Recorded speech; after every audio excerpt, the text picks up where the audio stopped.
ತಾಯಿಯೇ ಅಂಥದ್ದೊಂದು ದೈವ ಸ್ವರೂಪ ಆಕೆ. ಅಮ್ಮ ಎಂಬ ಮಾತೆ ಮಂತ್ರ, ಅದುವೇ ಪೂಜೆ ಪ್ರಾರ್ಥನಾ. ಎಷ್ಟು ಚಂದದ ನೋಡ್ರಿ. ಅಮ್ಮ ಅನ್ನುವಂತಹ ಮಾತೇನೈತಲ್ಲ, ಅದೇ ಮಂತ್ರಗಳಾಗ್ತದೆ. ಅವ್ವ ಅನ್ನೋದೇ ಒಂದು ಆನಂದ, ಅಮ್ಮ ಅನ್ನೋದೇ ಒಂದು ಆನಂದ. ಇಂತಹ ತಾಯಿಗೆ ನಾವು ಎಷ್ಟು ಪ್ರಣಾಮಗಳನ್ನು ಸಲ್ಲಿಸಿದ್ರೂ ಕೂಡ ಅದು ಕಡಿಮೆನೇ. ನನಗೆ ಬಹಳ ಖುಷಿ ಅನ್ನಿಸ್ತದೆ. ಇಂತಹ ತಾಯಿಯನ್ನು, ಹೆಣ್ಣು ಮಕ್ಕಳನ್ನು ಶೋಷಿಸಲ್ಪಡ್ತಾ ಇತ್ತು. ಪುರುಷ ಪ್ರಧಾನ ಸಮಾಜ ಐತಲ್ಲ, ಭಾಳ ಅಂದರೆ ಭಾಳ ನಿಮ್ಮನ್ನು ಇಕ್ಕಟ್ಟಿಗೆ ಸಿಲುಕಿಸ್ತಾ ಬಂದಿದ್ರು. ಕನ್ನಡ ನಾಡಿನೊಳಗೆ ಅಂಥದ್ದೊಂದು ಅದ್ಭುತವಾದ ಕ್ರಾಂತಿಯನ್ನು ಮೊಟ್ಟ ಮೊದಲ ಬಾರಿಗೆ ಮಾಡಿದಂತಹ ಯುಗಾವತಾರಿ ಯಾರು ಅಂದರೆ ಬಸವಣ್ಣ. ಎಂಥ ಪ್ರಶ್ನೆಯನ್ನು ಕೇಳ್ತಾರೆ ಗೊತ್ತಿದೆ ಬಸವಣ್ಣನವರು? ನೀವೆಲ್ಲರೂ ನಿಮ್ಮ ಮೊಬೈಲ್ನಲ್ಲಿ, ತಾಯಂದಿರೆಲ್ಲರೂ ನಿಮ್ಮ ಮನೆಗಳಲ್ಲಿ, ನೀವು ಮೊದಲಿಗೆ ಎದ್ದ ತಕ್ಷಣ ಯಾರ ಭಾವಚಿತ್ರಕ್ಕೆ ನೀವು ನಮಸ್ಕಾರ ಮಾಡಬೇಕು ಅಂದರೆ ವಿಶ್ವಗುರು ಬಸವಣ್ಣನವರ ಭಾವಚಿತ್ರಕ್ಕೆ ನಮಸ್ಕಾರ ಮಾಡಬೇಕು. ನಿಮ್ಮ ಮೊಬೈಲಲ್ಲೆಲ್ಲ ಅವ್ರ ಫೋಟೋ ಇಟ್ಕೋಬೇಕು. ಯಾಕೆ ಗೊತ್ತಿದೆ? ತಂದೆ ತಾಯಿ ಧಾರ್ಮಿಕ ಸಂಸ್ಕಾರವನ್ನು ಮಾಡಬೇಕಪ್ಪ ಬಸವಣ್ಣ, ಬರಬೇಕು ನೀನು ಅಂತ ಹೇಳಿದರು. ಬಸವಣ್ಣವ್ರು ಭಾಳ ಚಿಕಿತ್ಸಕ ಬುದ್ಧಿಯ ಹುಡುಗ ಇದ್ದರು. ಸಣ್ಣವರಿದ್ರೂ ಕೂಡ ಭಾಳ ಅದ್ಭುತವಾಗಿ ಚಿಂತನೆ ಮಾಡೋರು. ಅವ್ರ ಬಗ್ಗೆ ಒಂದು ದಂತಕಥೆ ಇದೆ, ಅವ್ರ ಬಗ್ಗೆ ಕಥೆಗಳೆಲ್ಲ ಅದಾವಲ್ಲ, ಭಾಳ ಚಂದ ಕಥೆಗಳದಾವೆ. ಬಸವಣ್ಣವ್ರ ಬಗ್ಗೆ ಕಥೆಗಳನ್ನು ಕೇಳಬೇಕು ನೀವು. ಬಸವಣ್ಣನವ್ರಿಗೆ ನೀರಡಿಕೆ ಆಗಿತ್ತು. ಬಸವಣ್ಣ ಎಂಥ ಚಿಕಿತ್ಸಕ ಬುದ್ಧಿಯ ಹುಡುಗ ಆಗಿದ್ರು ಅಂದರೆ ನೀರಡಿಕೆ ಆಗಿತ್ತು. ಅಪ್ಪ ಬಾಗಲ ಮುಚ್ಕೊಂಡು ಪೂಜೆ ಮಾಡ್ತಾ ಇದ್ರು. ಬಾಗಿಲವನ್ನು ತಟ್ಟಿ ಬಸವಣ್ಣ ಅಂದರು, ಅಪ್ಪಾಜಿ ನಂಗೆ ನೀರು ಕುಡಿಬೇಕಾಗ್ಯದ, ಬಾಗಿಲ ತೆಗೀರಿ. ಅಪ್ಪ ಬಾಗಿಲ ತೆಗೀಲಿಲ್ಲ, ಪೂಜೆ ಮಾಡ್ತಾ ಇದ್ರು, ಸ್ತೋತ್ರಗಳನ್ನು ಹೇಳ್ತಾ ಇದ್ರು. ಅಪ್ಪಾಜಿ ನಂಗೆ ನಿಜವಾಗ್ಲೂ ನೀರಡಿಕೆ ಭಾಳ ಆಗ್ಯದ, ಬಾಗಿಲ ತೆಗೀರಿ ಅಂತ ಮತ್ತೆ ಬಸವಣ್ಣ ಬಡಿದ್ರು. ಅಪ್ಪ ಬಾಗಿಲ ತೆಗಿಲೇ ಇಲ್ಲ. ಬಸವಣ್ಣನವರ ಅಪ್ಪ ಮಾದರಸ, ಆ ಒಂದು ಬ್ರಾಹ್ಮಣ ಅಗ್ರಹಾರದ ಮುಖ್ಯಸ್ಥರಾಗಿದ್ದರು. ಬ್ರಾಹ್ಮಣ ಸಮುದಾಯದ ಅಗ್ರಹಾರ ಏನಿತ್ತಲ್ಲ, ಆ ಅಗ್ರಹಾರದ ಮುಖ್ಯಸ್ಥರಾಗಿರುವಂತಹ ಮಾದರಸರು ಬಾಗಿಲ ತೆಗಿಲಿಲ್ಲ, ಪೂಜೆ ಒಳಗಡೆ ನಿರತರಾಗಿಬಿಟ್ರು ಅವರು. ಬಸವಣ್ಣ ನಮ್ಮ ಅಪ್ಪ ಏನಾರೇ ಮಾಡಕತ್ತ ನೋಡ್ಬೇಕಂತ ತಿಳ್ಕೊಂಡು ಕಿಟಕಿ ತೆಗೆದು ನೋಡ್ತಾರ, ಅಲ್ಲಿ ಬಸವಣ್ಣನವರ ಅಪ್ಪ ಮಾದರಸ 10 ದೇವರ ವಿಗ್ರಹಗಳನ್ನು ಇಟ್ಟುಕೊಂಡು ಪೂಜೆ ಮಾಡ್ತಾ ಇದ್ರು. ಓಹೋ ಅಂದ್ರು ಬಸವಣ್ಣ, ಹಿಂಗದ ಏನಿದು ಅಂದರು. ಏನು ಮಾಡಿದ್ರು ಹೇಳ್ರಿ ಬಸವಣ್ಣ? ಹೊರಗಡೆ ಬಂದರು, ಅಂಗಳದೊಳಗೆಲ್ಲ ಅಲ್ಲಟ್ ಇಲ್ಲಟ್ ತೆಗ್ಯಾಕತ್ರು. 1 ಗಂಟೆ ಪೂಜೆ ಮುಗಿಸಿದ ಬಳಿಕ ಅವರ ತಂದೆಯಾಗಿರುವಂತಹ ಮಾದರಸರು ಬಾಗಿಲ ತೆಗೆದು ನೋಡ್ತಾರ, ಅಂಗಳ ತುಂಬೆಲ್ಲ ತೆಗದಾನ ಬಸವಣ್ಣ. ಯಾಕೋ ತಮ್ಮ ಹಿಂಗೆ ಎಲ್ಲ ಕಡೆ ತೆಗದಿಯಲ್ಲ ಅಂತ ತಿಳ್ಕೊಂಡು ಬಸವಣ್ಣನವರ ತಂದೆಯಾಗಿರುವಂತಹ ಮಾದರಸರು ಬಸವಣ್ಣನವರನ್ನು ಕೇಳಿದಾಗ, ಸಣ್ಣ ವಯಸ್ಸಿನ ಬಸವಣ್ಣನವರು ದೊಡ್ಡ ಬುದ್ಧಿಯ ಬಸವಣ್ಣನವರು ಅಂತಾರಂತ, ಅಪ್ಪಾಜಿ ನೀ ಪೂಜೆ ಮಾಡಾಕತ್ತಿದ್ದೆಲ್ಲ, ನನಗೆ ನೀರಡಿಕೆ ಭಾಳ ಆಗಿತ್ತು, ಬಾವಿ ತೆಗಿಯಾಕತ್ತಿದ್ದೆ, ಬಾವಿ ತೆಗೆದು ನೀರು ಕುಡಿಬೇಕಂತ ತೆಗಿಯಾಕತ್ತಿದ್ದೆ. ಅಪ್ಪ ನಕ್ಕಂದ್ರಂತ ಬಸವಣ್ಣ, ಅಲ್ಲೊಂದಿಷ್ಟು ತೆಗ್ಗ ಇಲ್ಲೊಂದಿಷ್ಟು ತೆಗ್ಗ, 10 ಕಡೆ ತೆಗದಿಯಪ್ಪ. 10 ಕಡೆ ತೆಗಿಯೋ ಬದಲಿ 1 ಕಡೆ ತೆಗೆದಿದ್ದೆ ಅಂದ್ರೆ ಇಷ್ಟೊತ್ತಿಗೆ ನೀರು ಕುಡಿತಿದ್ದೆಲ್ಲೋ ಬಸವಣ್ಣ ಅಂದರು. ಅವಾಗ ಬಸವಣ್ಣ ನಕ್ಕಂದ್ರಂತ, ಹೌದಲ್ಲ ಅಪ್ಪಾಜಿ, 10 ಕಡೆ ತೆಗಿಯೋ ಬದಲಿ 1 ಕಡೆ ತೆಗೆದಿದ್ದೆ ಅಂದ್ರೆ ನನಗೆ ಹಂಗೆ ನೀರು ಹತ್ತಿತ್ತಲ್ಲ, 10 ದೇವ್ರ ಪೂಜೆ ಮಾಡೋಕ್ಕಿಂತ ಒಬ್ಬ ದೇವ್ರನ್ನ ಪೂಜೆ ಮಾಡಿದ್ದೆ ಅಂದ್ರೆ ನೀನೂ ದೇವರಾಗಿ ಬಿಡ್ತಿದ್ದೆ ಅಪ್ಪಾಜಿ ಅಂತ ಬಸವಣ್ಣ ಹೇಳಿದರು. ಚಿಕಿತ್ಸಕ ಬುದ್ಧಿಯ ಬಸವಣ್ಣನವರು. ಸಣ್ಣವನಿದ್ದಾಗ ನಿನಗೆ ನಾವು ಧಾರ್ಮಿಕ ಸಂಸ್ಕಾರವನ್ನು ಕೊಡಬೇಕು, ದೀಕ್ಷೆಯನ್ನು ಕೊಡಬೇಕು, ನೀನು ತಯಾರಿ ಆಗು ಅಂತ ತಿಳ್ಕೊಂಡು ಹೇಳಿದಾಗ ಎಷ್ಟನೇ ವಯಸ್ಸಿಗೆ ಕೊಡ್ತೀರಿ ಅಂದ ಬಸವಣ್ಣ. 8 ವಯಸ್ಸಿಗೆ ಕೊಡ್ತೀವಿ, 8-9 ವಯಸ್ಸಿಗೆ ಕೊಡ್ತೀವಿ. ನನ್ನ ಅಕ್ಕ ಅದಾಳಲ್ಲ ನಾಗಮ್ಮ, ನಮ್ಮವ್ವನ ಸಮಾನ ಅದಾಳ, ಆಕಿಗೆ ಯಾಕೆ ಕೊಟ್ಟಿಲ್ಲ ನೀವು? ತಲೆಹರಟೆ ಪ್ರಶ್ನೆಗಳನ್ನೆಲ್ಲ ಕೇಳಬೇಡಪ್ಪ, ಉದ್ದಟತನವೆಲ್ಲ ಮರಿಬೇಡ. ನಾವು ಹೇಳ್ದಂಗೆ ಕೇಳಬೇಕು. ನೀನು ದೀಕ್ಷೆಗೆ ತಯಾರಿ ಆಗು. ಆವಾಗ ಬಸವಣ್ಣನವರಂದರು, ನನ್ನ ಅಕ್ಕನಿಗೆ ಇಲ್ಲದಂತಹ ದೀಕ್ಷಾ ಸಂಸ್ಕಾರ ನನಗೆ ಬೇಕಾಗಿಲ್ಲ. ನಮ್ಮ ಅಕ್ಕಾಗ ವಯಸ್ಸು ಭಾಳ ಆಗ್ಯಾವ, ಆಕಿಗೆ ಯಾಕೆ ಸಂಸ್ಕಾರ ಕೊಟ್ಟಿಲ್ಲ, ನನಗೆ ಯಾಕೆ ಸಂಸ್ಕಾರ ಕೊಡಾಕತ್ತೀರಿ? ನಮ್ಮಲ್ಲಿ ಆ ಪದ್ಧತಿ ಇಲ್ಲಪ್ಪ, ಹೆಣ್ಮಕ್ಳಿಗೆ ಸಂಸ್ಕಾರ ಕೊಡಂಗಿಲ್ಲ. ಅವತ್ತೇ ಬಸವಣ್ಣ ಹೊರಗೆ ಬಂದರು. ಹೆಣ್ಮಕ್ಳಿಗೊಂದು ಸಂಸ್ಕಾರ, ಗಂಡು ಮಕ್ಕಳಿಗೊಂದು ಸಂಸ್ಕಾರ ಇತ್ತು ಅಂದರೆ ನನಗೆ ಆ ಸಂಸ್ಕಾರನೇ ಬೇಡ ಅಂತ ಹೇಳಿ ಆ ಸಂಸ್ಕಾರವನ್ನು ತ್ಯಾಗ ಮಾಡಿ, ದೀಕ್ಷೆಯನ್ನು ತ್ಯಾಗ ಮಾಡಿ, ನಾನು ಅದ್ಭುತವಾಗಿರುವಂತಹ ಒಂದು ನನ್ನ ಅಕ್ಕನಿಗಾಗಿ ನಾನು ಹೋರಾಟ ಮಾಡ್ತೀನಿ ಅಂತ ತಿಳ್ಕೊಂಡು ಹೊರಗಡೆಗೆ ಬರ್ತಾರೆ. ಅಕ್ಕನಿಗೆ ಲಿಂಗ ದೀಕ್ಷೆಯನ್ನು ನೀಡಿದ ಬಳಿಕ ತಾವು ಲಿಂಗ ದೀಕ್ಷೆಯನ್ನು ತೆಗೆದುಕೊಂಡು ಅಕ್ಕನಿಗೂ ಕೂಡ ಮಂತ್ರೋಪದೇಶವನ್ನು ಮಾಡುವಷ್ಟರ ಮಟ್ಟಿಗೆ ಬಸವಣ್ಣ ಬೆಳೆದರು ಅನ್ನುವಂಥದ್ದನ್ನು ಕೇಳಿದರೆ ಮುಂದೆ ಪರಿಸ್ಥಿತಿ ಏನಾಗ್ತದೆ? ಬಸವಣ್ಣನವರ ಕಲ್ಯಾಣದೊಳಗೆ ಎಲ್ಲ ಶರಣೆಯರೆಲ್ಲ ಇರ್ತಿದ್ರು. ನಾ ಎಲ್ಲೇ ಏನೇ ಮಾತಾಡಿದ್ರು ಕಲ್ಯಾಣಕ್ಕನ ಹೋಗಿ ಹಚ್ತೀನಿ. ಯಾಕೆ ಗೊತ್ತದೆ? ಎಂಥ ಅದ್ಭುತವಾಗಿರುವಂಥ ಕಾಲಘಟ್ಟ ಗೊತ್ತದೆ ಅದು 12ನೇ ಶತಮಾನ. ಅದು ನಮ್ಮ ಕನ್ನಡ ನಾಡಿನೊಳಗೆ ಆಯ್ತಲ್ಲ. ಅದು ಇಲ್ಲಿಂದ ಬರೋಬ್ಬರ ಒಂದು 100 ಕಿಲೋಮೀಟರ್ ಅಂತರದೊಳಗೆ ಬಸವಣ್ಣ ಹುಟ್ಟಿದ್ರಲ್ಲ, ಬಸವನ ಬಾಗೇವಾಡಿ ಒಳಗೆ ಹುಟ್ಟಿದ್ರಲ್ಲ, ಇಂಗಳೇಶ್ವರದಲ್ಲಿ ಹುಟ್ಟಿದ್ರಲ್ಲ. ಇಲ್ಲಿಂದ ಬರೋಬ್ಬರ ಒಂದು 100 ಕಿಲೋಮೀಟರ್ ಅಂತರದೊಳಗೆ ಬಸವಣ್ಣ ಹುಟ್ಟ್ಯಾರಂದ್ರೆ ನಾವು ತುಬಚಿಯ ಜನ, ನಾವು ಬಾಗಲಕೋಟೆ ವಿಜಯಪುರದ ಜನ, ಬೆಳಗಾವಿ ಜನ, ಕನ್ನಡ ನಾಡಿನ ಜನ, ಭಾರತ ದೇಶದವರು ನಾವೆಲ್ಲ ಖುಷಿ ಪಡಬೇಕು. ಯಾಕೆ ಖುಷಿ ಪಡಬೇಕು ಅಂದರೆ ಆರ್ಥರ್ ಮೈಲ್ ಅನ್ನುವಂತಹ ಒಬ್ಬ ವಿದೇಶಿಯ ವಿದ್ವಾಂಸ ಹೇಳ್ತಾರೆ, ಭಾಳ ಅದ್ಭುತವಾದ ಮಾತು ಹೇಳ್ತಾರೆ ಆರ್ಥರ್ ಮೈಲ್ ಅನ್ನುವಂಥವ್ರು. Whatever legends may say about Basava, one thing is pretty clear, Basava is the first free Indian thinker. ನಾನು ಹೇಳೋದಲ್ಲ ಇದನ್ನು. ಭಾರತದ ಇತಿಹಾಸವನ್ನು ಸಂಪೂರ್ಣವಾಗಿ ಅಧ್ಯಯನ ಮಾಡಿರುವಂಥ ಆರ್ಥರ್ ಮೈಲ್ ಅನ್ನುವಂಥವ್ರು ಹೇಳ್ತಾರೆ, whatever legends may say about Basava, ಯಾರು ಏನು ಬೇಕಾದರೂ ಹೇಳಿ, one thing is pretty clear, ಒಂದು ವಿಷಯವಂತೂ ಭಾಳ ಸತ್ಯ ಅದ. ಏನು ಅಂದರೆ Basava is the first free Indian thinker. ಬಸವಣ್ಣನವರೇ ಭಾರತ ದೇಶದ ಪ್ರಪ್ರಥಮ ಸ್ವಾತಂತ್ರ್ಯ ಪ್ರತಿಪಾದಕ ಅನ್ನುವಂತಹ ಮಾತುಗಳನ್ನು ಆರ್ಥರ್ ಮೈಲ್ ಅನ್ನುವಂತಹ ವಿದೇಶಿಯ ವಿದ್ವಾಂಸರು ಹೇಳ್ತಾರಂದರೆ ಬಸವಣ್ಣನವರ ಕೊಡುಗೆ, ಬಸವಣ್ಣನವರ ಸಿದ್ಧಾಂತ ಎಷ್ಟು ಉನ್ನತವಾಗಿತ್ತು, ಎಷ್ಟು ಅದ್ಭುತವಾಗಿತ್ತು ಅನ್ನುವಂಥದ್ರ ಬಗ್ಗೆ ನಾವು ಚಿಂತನೆ ಮಾಡಬೇಕು. ನಿಮಗೆಲ್ಲ ಅಕ್ಕಮಹಾದೇವಿ ಕಥೆ ಹೇಳಬೇಕು ನಾನು. ಶಿವಮೊಗ್ಗ ಜಿಲ್ಲೆ ಶಿಕಾರಿಪುರ ತಾಲೂಕು ಉಡುತಡಿ ಅನ್ನುವಂಥ ಒಂದು ಊರಿತ್ತು. ಈಗ ನೀವು ಅಲ್ಲಿ ಹೋದ್ರಿ ಅಂದರೆ ಉಡುಗಣಿ ಅಂತ ಒಂದು ಊರು ಸಿಗ್ತದೆ ನಿಮಗೆ. ಹಾನಗಲ್ಲಿನಿಂದ ನೀವು ಶಿಕಾರಿಪುರಕ್ಕೆ ಹೋಗ್ತಿರ್ಬೇಕಾದ್ರೆ ಅಲ್ಲಿ ನಡುವೆ ಒಂದು ಹಳ್ಳಿ ಹತ್ತದೆ. ಅಕ್ಕ ಮಹಾದೇವಿ ಹುಟ್ಟಿರುವಂಥ ಊರದು. ಆಕೆ ಹೆಸರು ಮಹಾದೇವಿ, ಅಕ್ಕ ಆಗಿಲ್ಲ ಇನ್ನೂ. ತಂದೆ ತಾಯಿ ಅತ್ಯಂತ ಸಂಸ್ಕೃತಿ ಸಂಸ್ಕಾರವನ್ನು ಕೊಡ್ತಾ ಇದ್ರು. ಸುಮತಿ ಮತ್ತು ನಿರ್ಮಲ ಶೆಟ್ಟಿ ಅನ್ನುವಂಥ ತಂದೆ ತಾಯಿಯಿಂದ.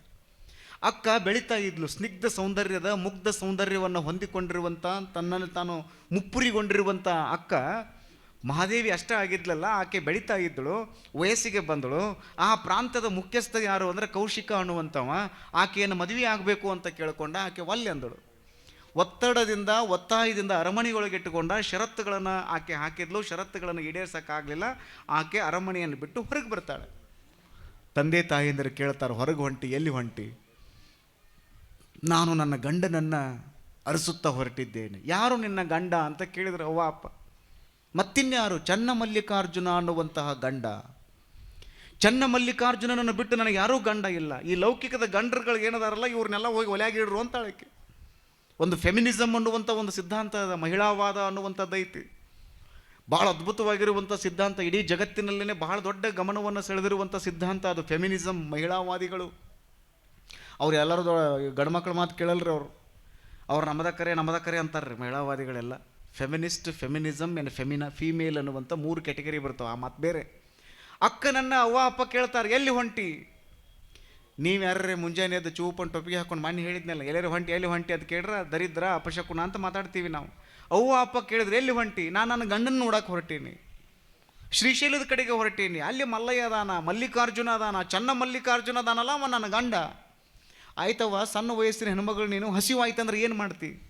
ಆವಾಗ ಅಕ್ಕ ಅಂತಾಳ, ಹಸಿವಾದಡೆ ಭಿಕ್ಷಾನ್ನಗಳುಂಟು, ತೃಷೆಯಾದಡೆ ಕೆರೆಹಳ್ಳ ಬಾವಿಗಳುಂಟು, ಶಯನಕ್ಕೆ ಹಾಳು ದೇಗುಲಗಳುಂಟು, ಆತ್ಮಸಂಘಾತಕ್ಕೆ ನೀಯನಗುಂಟು ಅನ್ನುವಂತಹ ಮಾತುಗಳನ್ನು ಹೇಳ್ತಾಳ. ಅವ್ವ ಅಪ್ಪಗೆ ಸಾಕಾಗಿ ಬಿಡ್ತೈತಿ. ನೀವು ಒಬ್ಬಕ್ಕೆ ಅದೀಯವ್ವ, ವಯಸ್ಸಿನ ಹೆಣ್ಮಗಳದಿ, ಹೆಂಗೆ ಇದೆಲ್ಲ ಹೆಂಗೆ ನೀನು ನಡೆಸ್ತಿ? ಜೀವನ ಹೆಂಗೆ ನಡೆಸ್ತಿ? ಕಾಡು ಪ್ರಾಣಿಗಳಿರ್ತಾವ, ಹೆಂಗೆ ಹೋಗ್ತೀನಿ ಅಂತ ತಿಳ್ಕೊಂಡು ಪರಿಪರಿಯಾಗಿ ಕೇಳ್ಕೊಂಡ್ರೂ ಕೂಡ ಅಕ್ಕ ವಿಚಾರ ಮಾಡಲಿಲ್ಲ. ನನ್ನ ಲಕ್ಷ್ಯ ಏನಿದ್ರು ಕೂಡ ಚನ್ನಮಲ್ಲಿಕಾರ್ಜುನ ಅಂತ ಕಲ್ಯಾಣಕ್ಕೆ ಬಂದಡ್ರಕ್ಕೆ. ನೀವು ಕಲ್ಯಾಣದ ಕಥೆಯನ್ನು ಕೇಳಬೇಕು, ಅಕ್ಕನ ಕಲ್ಯಾಣ ಕಥೆಯನ್ನು ಕೇಳಬೇಕು ನೀವು.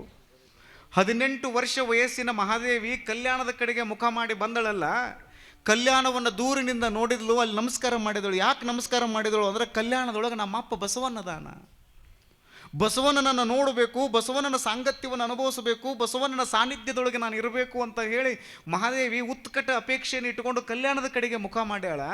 ಕಲ್ಯಾಣವನ್ನು ದೂರಿನಿಂದ ನೋಡಿ ಕಲ್ಯಾಣಕ್ಕೆ ನಮಸ್ಕಾರ ಮಾಡಿದಳು, ಆ ಮಣ್ಣನ್ನು ಹನಿಗೆ ಹಚ್ಕೊಂಡಳು.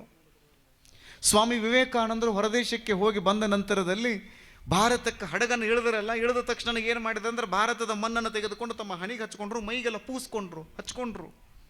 ಯಾರೋ ಕೇಳಿದ್ರಂತೆ, ಯಾಕೆ ಈ ಮಣ್ಣನ್ನು ಹಚ್ಕೊಂಡ್ರಿ?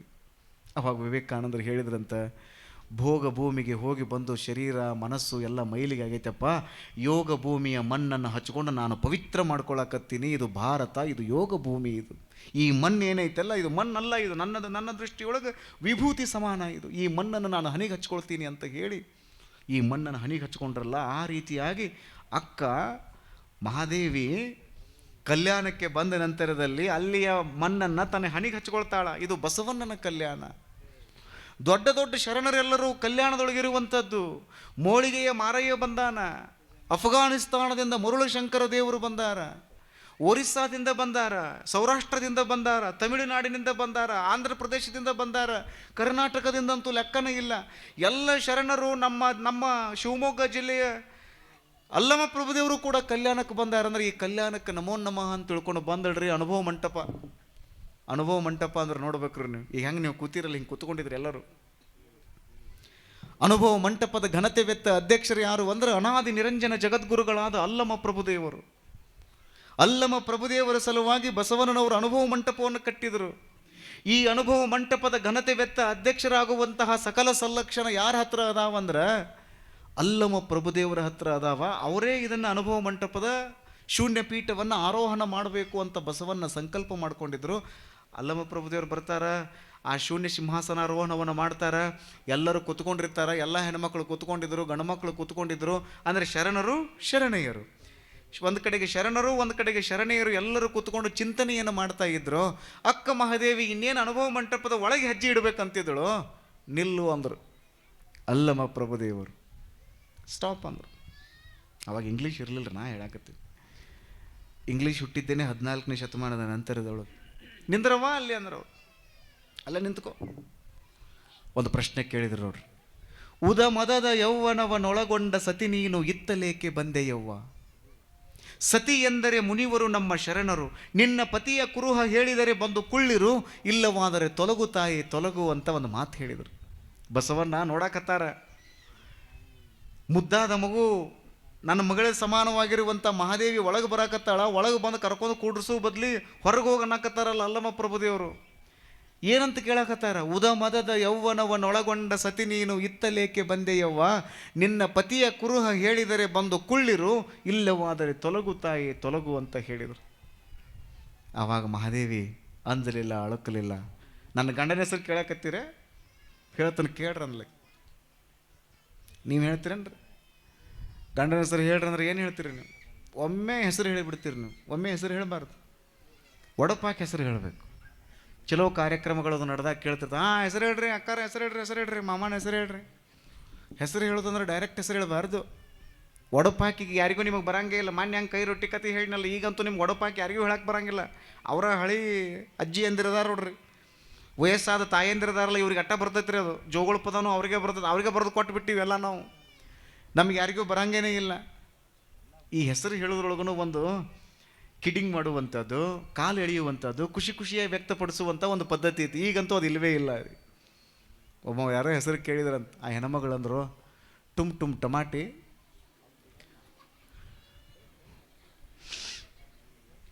ಆ ಹೆಣ್ಮಗಳಂದ್ಲು ಟುಮ್ ಟಮಾಟಿ, ಮೈಸೂರು ಬಟಾಟಿ, ಬಸಲಿಂಗನ ಹೆಸರು ಹೇಳ್ತಾನೆ ಗಪ್ ಮಾಡ್ರಿ ಗಲಾಟಿ ಅಂದ್ಲು.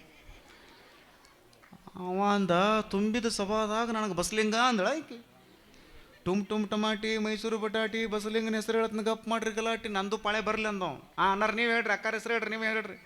ಹಕ್ಕ್ಯಾಗ ಶಗಣಿ, ಗ್ವಾಡಿ ಮೇಲೆ ತಗಣಿ, ನಾನು ಹೆಂಡತಿ ಬಸಲಿಂಗ ಭಾಳ ಹಗಣಿ ಅಂದವ. ಕೇಳಿರಿ ಇಂಥ ಚುಟುಕುಗಳನ್ನು, ಇಂಥ ಒಡಪುಗಳನ್ನು ಹಾಕಿ ನಿಮ್ಗೆ ಹೇಳಕ್ಕೆ ಸಾಧ್ಯನೇ ಇಲ್ಲ. ನೀವು ಹಂಗೆ ಹೇಳೋರು ಅಲ್ಲವೇ ಅಲ್ಲ. ಯಾಕಂದ್ರೆ ನಿಮ್ಮದು ಇಂಗ್ಲೀಷ್ ಎಜುಕೇಷನ್ ಬಂತಲ್ಲ. ಕೇಳ್ಬೇಕ್ರಿ ನೀವು.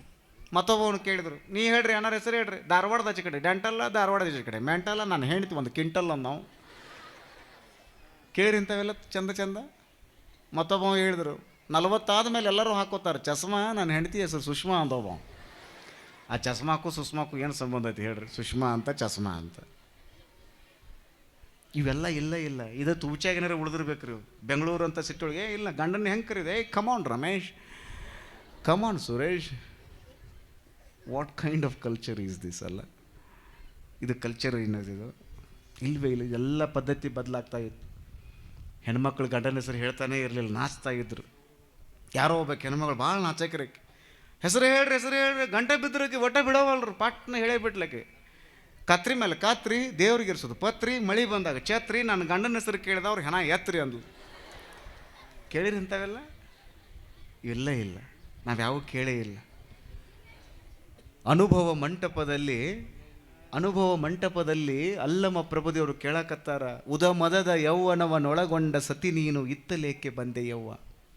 ಸತಿ ಎಂದರೆ ಮುನಿವರು ನಮ್ಮ ಶರಣರು, ನಿನ್ನ ಪತಿಯ ಕುರುಹ ಹೇಳಿದರೆ ಬಂದು ಕುಳ್ಳಿರು, ಇಲ್ಲವಾದರೆ ತೊಲಗು ತಾಯೇ ತೊಲಗು ಅಂದರು.